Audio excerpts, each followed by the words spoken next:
할렐루야, 반갑습니다. 광야에서의 소리입니다.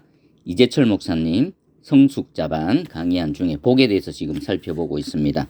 특별히 예수님께서 말씀하신 팔복 중에서 오늘은 의에 줄이고 목마른 자 부분부터 함께 읽고 은혜를 나누겠습니다. 함께 하시는 모든 분들에게 하나님의 크신 은혜가 있기를 간절히 소망하고 축복합니다. 바로 시작합니다. 네 번째로 예수님께서는 의에 줄이고 목마른 자가 복이 있다고 말씀하셨다. 그대가 지금 살아있다는 진정한 증거는 무엇인가? 예전에는 사지를 움직이지 못해도 심장만 뛰면 살아있는 것으로 판단했다. 하지만 지금은 기준점이 심장에서 뇌로 바뀌었다. 아무리 심장이 뛰어도 뇌가 죽었으면 죽은 것으로 판정하는 것이다. 그러나 그대가 살아있다는 진정한 증거는 배고픔과 갈증을 느끼는 데 있다. 중환자실에 무의식 상태로 누워있는 중환자의 뇌 작동이 멈추지 않았다 해도 진정한 의미에서 그 사람은 살아있는 것이 아니다. 배고픔과 갈증을 전혀 느끼지 못하는 까닭이다. 살아있는 사람은 때가 되면 반드시 배고픔과 갈증을 느낀다. 그것이야말로 그 사람이 정상적으로 살아있다는 분명한 증거다. 무엇에 굶주리고 무엇에 목말라 하느냐에 따라 한 개인과 국가의 역사가 달라진다. 히틀러가 맹목적인 권력에 굶주리자 그 한 개인으로 인해 무려 5천만 명이 희생당해야만 했다. 자유에 목마른 사람들에 의해 4.19 혁명이 가능할 수 있었다. 프랑스의 소설가 프루스트는 사촌 누이 마들렌느에 대한 사랑의 굶주림으로 그 유명한 작품 잃어버린 시간을 찾아서를 썼다. 운동선수가 헝그리 정신을 상실하지 않으면 금메달리스트가 될 수 있다. 의에 줄이고 목마른 사람이 복된 이유가 여기에 있다. 의에 줄이고 목마르다는 것은 영적으로 싱싱하게 살아있다는 증거이기 때문이다. 영적으로 싱싱하게 살아있는 사람은 의에 줄이고 목마를 수밖에 없고 의에 줄이고 목말라 하는 사람에 의해 이 땅에 하나님의 나라는 일구어진다. 그래서 그 사람은 복된 사람이다. 의는 하나님과의 바른 관계를 맺는 것이다. 부부가 서로 사랑하는 것은 부부간의 바른 관계를 맺는 것이다. 남편은 남편의 도리를, 아내는 아내의 도리를 다하는 것이 서로 사랑하는 것이다. 하나님을 사랑하는 것, 하나님의 의를 사랑하는 것도 하나님과의 바른 관계를 추구하는 것이다. 바꾸어 말하면 하나님의 말씀을 사랑하는 것이다. 하나님의 말씀을 떠나서는 하나님을 사랑할 수도 하나님과 바른 관계를 맺을 수도 없기 때문이다. 그것은 또한 하나님의 사랑과 정의를 쫓는 것이다. 하나님의 말씀이 사랑과 정의의 말씀인 까닭이다. 하나님의 사랑과 정의를 쫓는 사람은 자신이 의에 줄이고 목말라함을 스스로 입증하는 사람이기에 그 사람은 복된 사람이다. 예수님께서 그 사람이 복된 것은 그가 배부를 것이기 때문이라고 말씀하셨다. 이것은 육체의 배부름이 아니라 영혼의 흡족함을 의미한다. 영혼이 흡족하면 삶의 정황은 조금도 문제가 되지 않는다. 어떤 상황 속에서도 윤택한 마음으로 살아갈 수 있다. 그러나 아방궁에서 살지라도 영혼이 흡족하지 못한 사람의 마음은 황무지처럼 황폐해질 뿐이다. 영혼이 흡족하다는 것은 흡족한 행복을 뜻한다. 바울은 의에 줄이고 목말라 하다가 로마 감옥에 갇혔다. 그러나 그는 원망하거나 불평하지 않았다. 오히려 그 감옥에서 빌립보 교인들에게 편지를 쓰면서 주 안에서 기뻐하라. 내가 다시 말하노니 기뻐하라고 권면했다. 감옥에 갇힌 바울의 마음속에 기쁨이 차고 넘쳤기에 그런 내용의 권면이 가능할 수 있었다. 주님 안에서 그의 영혼이 흡족했기에 감옥 속에서도 지고의 행복을 누린 것이다. 흡족한 영혼으로 흡족한 행복을 누린다는 것은 바꾸어 말하면 흡족한 삶의 의미를 누리는 것이다.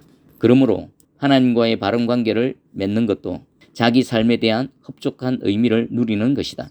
하나님과의 관계에서 자기 삶에 대한 흡족한 의미를 찾지 못하는 사람은 이 세상 무엇으로도 흡족할 수 없다. 나는 삶의 의미를 찾지 못해 무력정에 빠져 있는 교우들에게 자서전을 써보라고 권한다. 반드시 책으로 출판하라는 말이 아니라 태어나서부터 오늘이 있기까지 자신의 삶을 하나님 앞에서 정리해 보라는 의미다. 누구든지 하나님 앞에서 자신의 자서전을 써내려가다 보면 그 사람은 무의미하게 생각했던 자기 인생 여정 가운데 의미 없는 과정이 하나도 없었음을 발견하게 된다. 자신의 지난 삶에 대한 흡족한 의미를 누리게 된다는 말이다. 그때부터 그의 삶을 통해 하나님의 의가 드러나고 그는 하나님과 더 깊은 관계를 맺게 된다. 다섯 번째로 예수님께서는 긍휼히 여기는 자가 복이 있다고 하셨다. 까닭인즉 그들이 긍휼히 여김을 받을 것이기 때문이다. 긍휼히 여기다는 것은 어떤 감정이나 느낌을 품는 것을 뜻하지 않는다. 긍휼에 해당하는 헬라어 동사 엘레에오는 구체적인 행동을 의미한다. 이를테면 누군가가 침울해 보일 때 말을 걸어준다든지, 슬픔에 빠져 있는 사람의 손을 꼭 잡아준다든지, 궁핍한 사람에게 자신이 지닌 것 가운데 무언가를 나누어 주는 것과 같은 구체적인 행동이다. 그러므로 긍휼은 하나님 안에서 절대적인 부요함을 누리는 사람만 베풀 수 있다. 지닌 것이 많아도 상대적인 빈곤감 속에서 사는 사람이라면 긍휼은 불가능하다. 가령 한 달 수입이 100만 원인 사람의 눈에 200~300만 원 받는 사람만 보인다면 상대적인 빈곤감에 빠져 있을 그 사람은 긍휼을 베풀 수 없다. 그러나 한 달에 50만 원밖에 못 벌어도 하나님 안에서 자기 삶에 대한 절대적인 의미와 부요함을 누리는 사람이라면 그는 50만 원 가운데 비록 적은 금액이라도 자기보다 형편이 어려운 사람에게 얼마든지 긍휼을 베풀 수 있다. 미국에서 살고 있는 한인 2세 여대생의 경험담이다. 그 여학생은 여름 방학 중에 환경보호를 위한 기금모금 아르바이트를 하였다. 집집마다 방문하여 환경보호의 취지를 설명하고 액수에 상관없이 정기적인 후원금을 약정받는 아르바이트였다. 어느 날 그 여학생은 한인들이 모여 사는 고급 주택단지를 방문하여 한 집의 벨을 눌렀다. 한인 여주인이 문을 열었고 여학생은 여주인에게 안내 자료를 펼쳐 보이며 열심히 방문 이유를 설명하였다. 여학생의 설명이 다 끝나자 여주인이 자신은 영어를 하지 못해 이해할 수 없다고 했다. 여학생이 죄송하다며 한국어로 다시 설명해 드리겠다고 하자 여주인은 지금 바쁘니 오후 5시에 다시 오라고 했다. 오후 5시 그 집을 재방문한 여학생은 여주인에게 이번에는 한국말로 방문 이유를 설명하였다. 설명을 다 들은 여주인은 거린에게 적선하듯이 1달러짜리 지폐 한 장을 여학생에게 건네주었다. 무더운 날씨에 2번씩이나 찾아가 열심을 다해 설명하고도 마치 거린 마냥 겨우 1달러를 받았으니 돌아서는 여학생의 온몸에서 힘이 빠져나갔다. 축 처진 몸으로 터벅터벅 걸어서 집으로 돌아가는데 누군가가 이봐요 하고 불렀다. 돌아보니 편의점을 경영하는 처음 보는 흑인 할머니였다. 왜 그러시느냐는 여학생의 물음에 할머니는 이유는 모르지만 너무 지쳐 보이네. 이리 들어와요. 내가 찬물 한 잔 줄게 하며 여학생을 편의점 안으로 데리고 들어가 물을 따라 주었다. 할머니가 여학생에게 무엇을 하는지 물었고 여학생은 환경보호를 위한 기금 모금에 대해 설명해 드렸다. 그러자 할머니는 내가 돈은 없지만 예수님의 이름으로 조금이라도 참여할게 하며 서랍에서 25센트짜리 동전 한 입을 꺼내 주었다. 그 동전 한 입에 여학생이 얼마나 감격했을는지는 그대도 충분히 짐작할 수 있을 것이다. 이것이 긍휼이다. 그 흑인 할머니는 비록 가난하지만 하나님 안에서 절대적인 부요함을 누리고 있었기에 기꺼이 긍휼을 베풀 수 있었다. 누군가를 위한 그대의 행동이 긍휼인지 아니면 순간적인 값싼 동정심에 불과한지는 그 지속성의 여부로 구별할 수 있다. 가령 집을 나서는 그대에게 남루한 옷차림의 할머니가 적선을 요청하여 그대가 즐거운 마음으로 1,000원을 드렸다고 하자 다음날 집을 나서니 그 할머니가 마치 기다리고 있었다는 듯 그대에게 또다시 적선을 청한다. 그때 그대에게 아니 또라는 마음이 든다면 그 전날 행한 것은 값싼 동정심이다. 그러나 오죽 갈 데가 없으면 또 찾아왔겠는가 라고 생각하며 다시 1,000원을 드린다면 그것은 긍휼이다. 긍휼의 텃밭은 절대적인 부요함이기 때문이다. 그대가 누군가에게 긍휼을 베푼다면 그 동기가 그대에게 베풀어 주신 하나님의 긍휼임을 잊어서는 안 된다. 하나님께서 그대에게 먼저 긍휼을 베풀어 주셨다. 하나님께서 그대의 과거를 묻지 않으셨다. 오히려 당신의 독생자를 제물 삼아 그대의 모든 죄와 허물을 사해 주셨다. 그대의 과거에 대한 편견으로 현재의 그대를 판단치 않으신다. 날마다 그대에게 져 주시고 그대의 신음에도 귀 기울이며 응답해 주신다. 그대의 부족함에도 불구하고 그대에 대한 소망을 버리지 않고 그대를 믿어 주신다. 인간은 언제나 하나님에 대한 자신의 믿음을 앞세운다. 그러나 인간에 대한 하나님의 믿음에 비하면 인간의 믿음은 아무것도 아니다. 하나님께서 인간을 믿지 않으셨다면 어찌 주고 마땅한 죄인인 인간을 위해 성자 하나님께서 십자가의 제물이 되실 수 있었겠는가? 하나님께서 인간을 믿으시고 먼저 긍휼을 베풀어 주셨기에 그대도 그 긍휼을 힘입어 누군가에게 긍휼을 베풀 수 있다. 그리고 그대가 누군가를 위해 긍휼을 베풀수록 그대는 그대를 위한 하나님의 긍휼을 더 깊이 체험하게 될 것이다. 예수님의 말씀처럼 긍휼을 베푸는 사람이 긍휼히 여김을 받을 것이기 때문이다. 그래서 긍휼을 베푸는 사람이 복이 있다. 아멘. 예수님께서 6번째로 마음이 청결한 자가 복이 있다고 하셨다. 그 까닭은 그들이 하나님을 볼 것이기 때문이다. 마음의 청결은 결벽증을 의미하지 않는다. 결벽증은 정신질환의 일종으로 왜 깨끗해야 하는지 이유를 생각하지 않고 깨끗함에 대한 강박에 시달리는 증상이다. 이를테면 결벽증의 주체와 대상이 모두 자기 자신으로서 자신을 위해 자신이 맹목적으로 깨끗하지 않고는 견디지 못하는 질환이다. 그러나 예수님께서 말씀하신 마음이 청결한 자는 자기 영혼의 카메라를 하나님께 맞추어 하나님의 청결하심이 자신의 마음을 통해 드러나게 하는 사람이다. 새신자반 8장 예배에서 언급한 것처럼 우리의 영혼과 삶의 관계는 텔레비전 카메라와 수상기의 관계와 같다. 텔레비전 카메라로 남산을 비추면 수상기에 남산이 나오고 사람을 비추면 사람이 나온다. 이처럼 그대가 그대 영혼의 초점을 하나님께 맞추면 하나님의 거룩하심과 순결하심이 그대의 마음과 삶을 통해 드러나게 된다.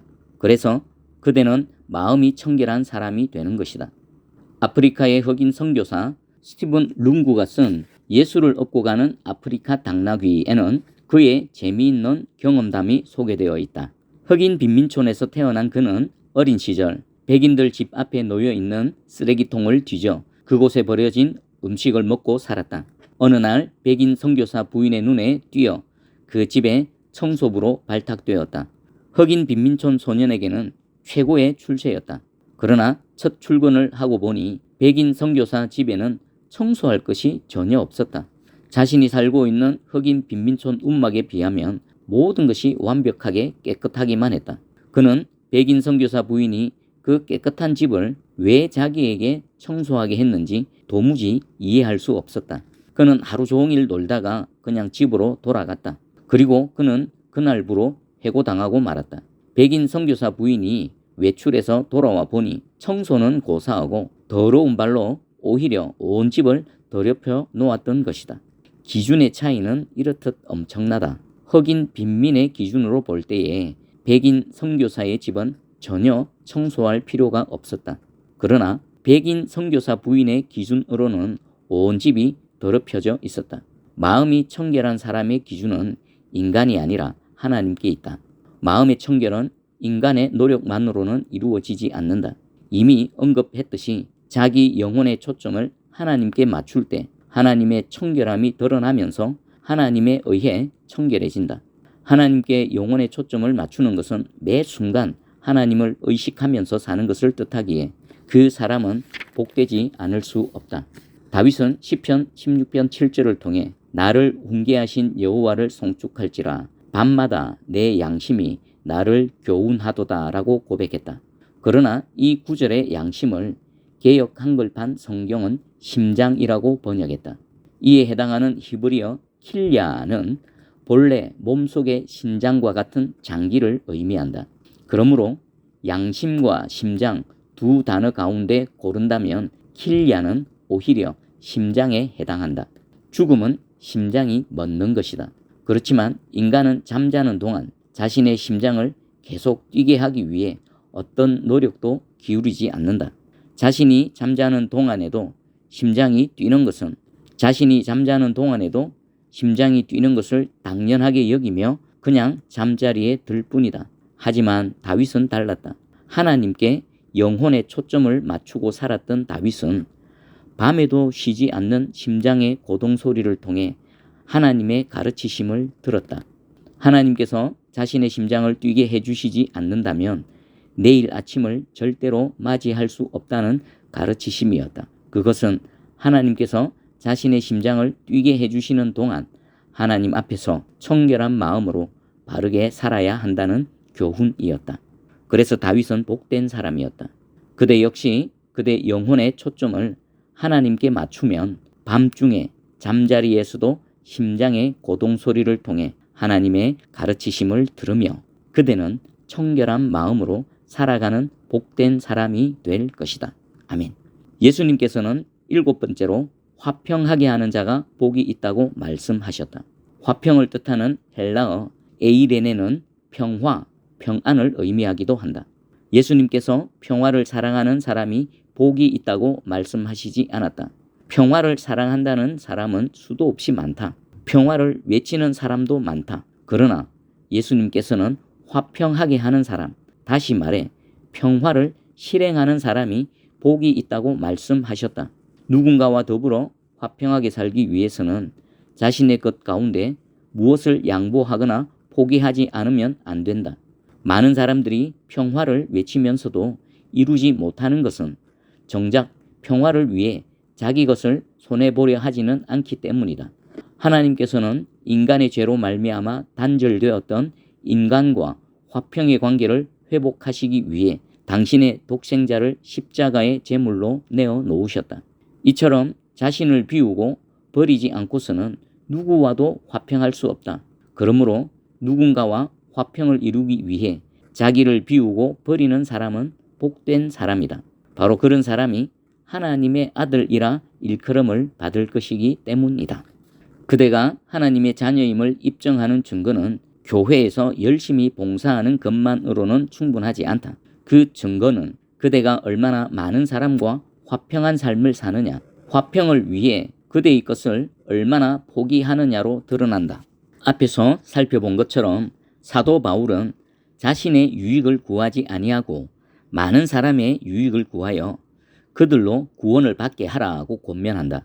한마디로 화평케 하는 사람이 되라는 말이다. 그대가 누군가와 화평하기 위해 그대의 유익을 구하지 않고 그의 유익을 구할 때 그대로 인해 그 사람이 구원을 받을 것이다. 그래서 그대는 복된 사람이다. 그로 하여금 구원을 받게 한 그대는 하나님의 진정한 자녀이기 때문이다. 아멘. 마지막으로 예수님께서는 의를 위하여 박해를 받은 자가 복이 있다고 하셨다. 헬라어 원문에 받은이란 동사가 현재 완료형으로 기록되어 있다. 헬라어에서 동사의 현재 완료형은 과거에서부터 현재까지 이어져 온 동작을 뜻한다.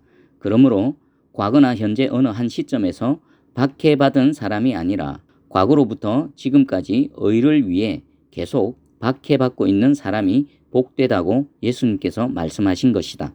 요즘 그리스도인들은 예수 믿는다고 박해와 순환이 따르던 시대는 지났다고 말한다.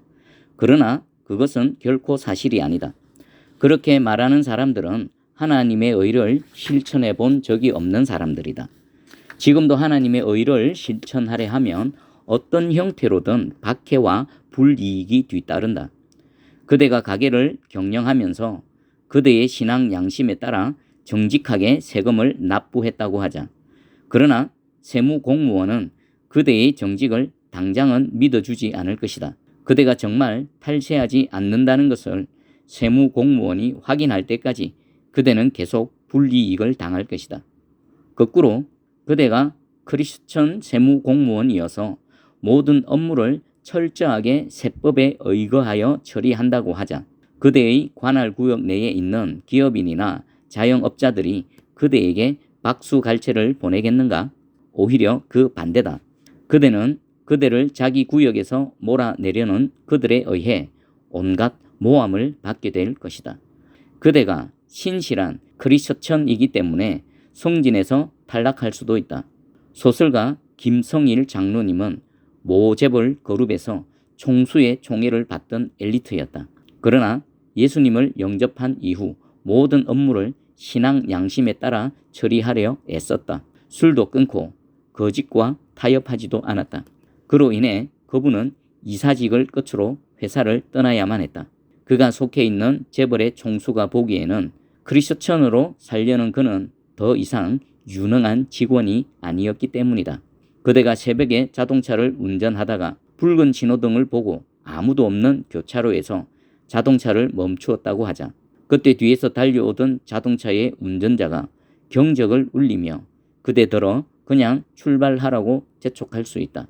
그래도 그대가 움직이지 않으면 뒷차 운전자가 그대를 앞질러 나가며 그대에게 손가락질을 할 수도 있다. 포도주가 보편화되어 있는 유럽에서는 성직자들도 포도주를 즐겨 마신다. 나는 스위스에서 사역하던 3년 동안 스위스 목사님들과 자주 회동하였다. 그분들과 식사할 때면 그분들은 포도주를 입에 대지도 않고 맹물만 마시는 나를 유별난 사람으로 여겼다. 이를테면 고지식한 금욕주의자나 맹목적인 율법주의자로 간주했다. 내가 포도주를 입에 대지도 않은 이유는 간단했다. 사도 바울의 고백처럼 나에게는 모든 것이 가하지만 내가 포도주를 마심으로 혹 누군가 실족할 수 있기 때문이었다. 내가 썬데이 크리스천이었던 시절 나는 주중에는 매일 술독에 빠져 살았다. 모태신앙인이었던 나의 마음속에 나 자신의 그릇된 삶에 대한 갈등이 왜 없었겠는가. 그러던 어느 날 나는 나의 그릇된 삶에 대한 좋은 명분을 얻게 되었다. 친구를 따라 어느 술자리에 합석하였는데 그 자리에 모 교단의 목사님과 장로님이 있었다. 그날 두주불사의 실력을 유감없이 발휘하는 그 목사님과 장로님을 보면서 나는 그동안 나를 짓누르던 갈등에서 벗어날 수 있었다. 천주교의 신부님은 말할 것도 없고 목사님과 장로님도 저렇게 꺼리낌 없이 술을 마시는데 나 같은 교인이야 문제될 게 뭐냐는 시기였다. 우리나라 남성들처럼 과음이 일상화된 민족은 흔치 않다. 마침 크리스천답게 거룩한 삶을 살기 위해 매일 과음하던 술을 끊으려 고심하던 교인이 있다고 치자. 그 교인이 만약 내가 포도주라도 마시는 광경을 본다면 예전의 나처럼 이 목사도 마시는데 뭘 하면서 상당 기간 동안 자신의 과음을 정당화하지 않겠는가? 그래서 나는 스위스에 사는 3년 동안 수많은 분들이 내게 포도주를 권했지만 입에도 대지 않았다. 그것은 목사로서 교인들의 유익을 위함이었지만 결과적으로 맹물만 마시는 나는 스위스 목사님들에게 고지식한 금욕주의자나 맹목적인 율법주의자로 취급당해야 했다. 밖의 시대는 결코 끝나지 않았다. 하나님의 의를 쫓아 바른 신앙 양심으로 살려 하면 주님 오시는 날까지 여러 형태의 불이익을 당하게 될 것이다. 그러나 그것을 감내하는 사람은 복이 있다. 천국이 그들의 것이기 때문이다. 바꾸어 말하면 그들은 예수 그리스도 안에서 이미 천국을 얻었기에 세상의 불이익을 기꺼이 감당할 수 있다. 천국을 얻은 사람은 무엇이 크고 무엇이 작은지 구별할 줄 알기 때문이다. 천국을 얻은 사람은 어떻게 사는 것이 인생을 건져 올리는 삶이고 어떻게 사는 것이 인생을 물거품처럼 날려버리는 것인지 이미 명확하게 알고 있다. 아멘. 자, 결론 부분입니다. 첫째, 예수님께서 설교하신 8가지 복은 모두 하나님과의 관계에 대한 복이다. 예수님께서는 단 한 번도 물질적으로 창대해지거나 세상에서 출세한 사람이 복되다고 말씀하신 적이 없다. 복에 대한 예수님의 설교는 심령이 가난한 자는 복이 있나니 천국이 그들의 것이미요 라고 천국으로 시작되었다가 의를 위하여 박해를 받은 자는 복이 있나니 천국이 그들의 것임이라고 천국으로 끝났다. 영원한 천국을 목적으로 삼는 믿음으로만 인생을 영원히 건져 올릴 수 있기 때문이다. 앞에서 언급했듯이 하나님을 믿는 것은 영원한 삶을 목적으로 삼는 것이다. 그리스도인들에게 생의 목적은 결코 이 세상에 국한되지 않는다. 이 세상에서부터 영원을 얻고 영원을 누리기 위해 오늘을 사는 사람들이 그리스도인들이다. 이 사실을 깨닫지 못하면 복의 진정한 의미를 놓칠 뿐 아니라 결과적으로 삶의 참된 의미마저 상실하고 만다. 둘째, 그러므로 하나님의 말씀을 쫓고 하나님께 가까이 나아가는 사람이 복된 사람이다. 누가복음 11장 28절 말씀입니다. 예수께서 이르시되 오히려 하나님의 말씀을 듣고 지키는 자가 복이 있느니라 하시니라. 아멘. 시편 73편 28절입니다. 하나님께 가까이 함이 내게 복이라. 내가 주 여호와를 나의 피난처로 삼아 주의 모든 행적을 전파하리이다. 아멘. 세상에서 억만금을 지니는 것보다 하나님의 말씀을 쫓으며 하나님께 가까이 나아가는 사람이 더 복되다. 세상의 억만금의 종착역은 고작 공동묘지일 뿐이지만 하나님의 말씀을 쫓아 하나님께 가까이 나아가는 사람은 영원한 천국을 목적 삼아 이 세상에서부터 영원을 얻고 영원을 누릴 수 있기 때문이다. 마지막으로 하나님께 가까이 나아가지 않을 수 없도록 하나님께서 내게 주신 가시가 복이다. 가시는 바울이 사용한 단어다. 사도 바울은 육체의 가시를 지니고 살았다. 지병이 있었다는 말이다. 그 가시를 제거해 주시기를 3번이나 주님께 간절히 기도드렸지만 끝내 응답받지 못한 바울은 평생 자신의 육체에 그 가시를 지니고 살아야만 했다. 그러나 그 가시 덕분에 바울은 일평생 육체의 연약함 속에서 자기 교만에 빠지지 않고 언제나 하나님만 의지하면서 하나님께 더욱 가까이 나아갈 수 있었다. 그 가시야말로 바울을 영원한 사도로 세워준 하나님의 복이었다. 아멘. 1998년 9월 21일 스위스에 도착한 나는 만 3년째 되는 날인 2001년 9월 21일에 귀국하였다. 제네바 한인교회와 약속한 3년을 나는 그렇게 하루를 덜 하거나 더함 없이 정확하게 채우고 돌아왔다. 귀국하기 한 달 보름 전인 2001년 8월 5일이었다. 점심 식사를 마치고 식탁에서 일어서다가 그만 왼쪽 무릎에 연골이 찢어져 버렸다. 과격하게 움직였던 것이 아니었다. 평소처럼 그냥 식탁에서 일어서다가 변을 당한 것이었다. 그 일이 있기 1년 반 전부터 제네바 한인교회 교우들과 매주 한 번씩 알프스를 등산하였다. 그 경험이 얼마나 좋았던지 귀국하면 우리나라 명산을 모조리 순례하리라 마음먹고 필요한 등산 장비를 모두 구입하였다. 그리고 꿈에 부풀어 있다가 귀국을 한 달 보름 앞두고 그만 왼쪽 무릎에 연골이 찢어지는 변을 당한 것이었다. 제네바 종합병원으로 갔더니 예약이 밀렸다며 2달 후에나 오라고 해서 어쩔 수 없이 한 달 보름 동안 통증을 참고 지내다가 귀국한 뒤에 한국에서 연골 제거 수술을 받았다. 그리고 그 이후부터 내게 등산은 더 이상 불가능하게 되었다. 돌이켜볼수록 하나님께 감사드리지 않을 수 없다. 만약 그때 무릎 연골이 찢어지지 않았다면 스위스에서 귀국한 나는 산악인으로 여생을 마쳤을 것이다. 그러나 연골 없는 왼쪽 무릎, 그 육체의 가시로 인해 나는 하나님의 말씀 속에서 하나님께 더 가까이 나아가는 여생을 살게 되었다. 인생 종반부를 맞은 내게 그보다 더 큰 복은 없다. 누구에게나 인생의 가시는 있기 마련이다. 그대에게도 어떤 형태이든 분명 가시가 있을 것이다. 그러나 그 가시가 그대를 위한 하나님의 복임을 잊어서는 안 된다. 그 가시 때문에 더욱 하나님의 말씀을 쫓으며 그 가시로 인해 하나님께 더욱 가까이 나아가라. 그 가시 덕분에 그대는 그대를 스쳐 지나가는 모든 시간을 영원으로 건져 올리며 이 땅에서부터 천국을 누리게 될 것이다. 아멘. 한자 복을 풀어보면 보일시, 한일, 입구, 밭전이 된다. 한자의 입구는 언제나 사람 인과 동일시된다. 따라서 한자 복의 문자적 의미는 한 사람이 자신의 밭을 다른 사람에게 보여주는 것이다. 세상 사람들은 자신이 복받은 사람임을 드러내고자 할 때 자신이 얼마나 큰 재물이나 출세의 밭을 일구었는지를 과시한다. 그러나 예수님께서 가르쳐 주신 복의 의미를 바르게 깨달았다면 그대는 세상 사람들에게 보여줄 수 있는 어떤 밭을 지금까지 일구어 왔는지 생각해 보아야 한다.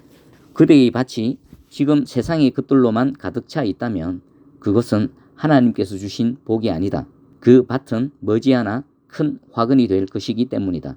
그대가 세상을 향해 보여줄 수 있는 밭은 심령이 가난한 삶, 애통하는 삶, 온유한 삶, 의에 줄이고 목말라 하는 삶, 긍휼히 여기는 삶, 마음이 청결한 삶, 화평케 하는 삶, 의를 위하여 박해를 받는 삶의 밭이다. 그와 같은 삶이 이 세상의 그 어떤 보석보다 더 아름다운 것은 하나님 안에서 이미 영원으로 건져 올려진 삶이기 때문이다.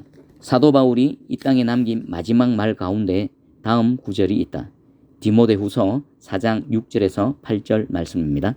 전제와 같이 내가 벌써 부어지고 떠날 시각이 가까웠도다. 나는 선한 싸움을 싸우고 나의 달려갈 길을 마치고 믿음을 지켰으니 이제 후로는 나를 위하여 의의 면류관이 예비되었으므로 주 곧 의로우신 재판장이 그날에 내게 주실 것이며 내게만 아니라 주의 나타나심을 사모하는 모든 자에게도니라. 아멘. 로마 감옥에 갇힌 바울은 자신의 죽음이 임박하였음을 알았다. 이제 곧 인생이 끝난다면 인생 허물을 되씹어야 할 것인데 오히려 바울은 살아있는 사람들에게 자신의 인생밭을 보여주고 있다. 나는 선한 싸움을 다 싸웠다. 달려갈 길을 다 마쳤다. 그리고 믿음을 지켰다. 그래서 하나님께서 나를 위하여 의의 면류관을 예비해 주셨다. 이것이 내가 일평생 일구어 온 내 인생의 밭이다 라고 말이다. 바울이 우리에게 보여주고자 한 것은 하나님에 의해 영원히 건져 올려진 복된 삶이었다. 그래서 그는 2000년이 지난 오늘도 천국에서뿐 아니라 우리 가운데에서도 영원히 살아있다. 이제 복에 대한 예수님의 설교 말씀에 그대의 이름을 넣어 읽으면서 이 장을 끝내기로 하자. 아멘. 복되도다 심령이 가난한 문수야. 왜냐하면 천국이 너의 것이기 때문이다. 복되도다 애통하는 문수야. 왜냐하면 내가 위로를 받을 것이기 때문이다. 복되도다 온유한 문수야. 왜냐하면 내가 세상을 기업으로 받을 것이기 때문이다. 복되도다 의에 줄이고 목마른 문수야. 왜냐하면 내가 배부를 것이기 때문이다. 복되도다 긍휼히 여길 줄 아는 문수야. 왜냐하면 네가 긍휼히 여김을 받을 것이기 때문이다. 복되도다 마음이 청결한 문수야. 왜냐하면 내가 하나님을 볼 것이기 때문이다. 복되도다 화평케 하는 문수야. 왜냐하면 내가 하나님의 아들이라 일컬음을 받을 것이기 때문이다. 복되도다 의를 위하여 박해를 받는 문수야. 왜냐하면 천국이 내 것이기 때문이다. 아멘. 이렇게 해서 오늘 복에 대한 부분을 마무리하겠습니다. 주님께서 말씀하신 그 복 가운데 이 인생을 풍성히 채워나가는 우리 모두 되기를 주님의 이름으로 축복합니다. 수고하셨습니다. 다음 시간에 또 뵙겠습니다. 샬롬.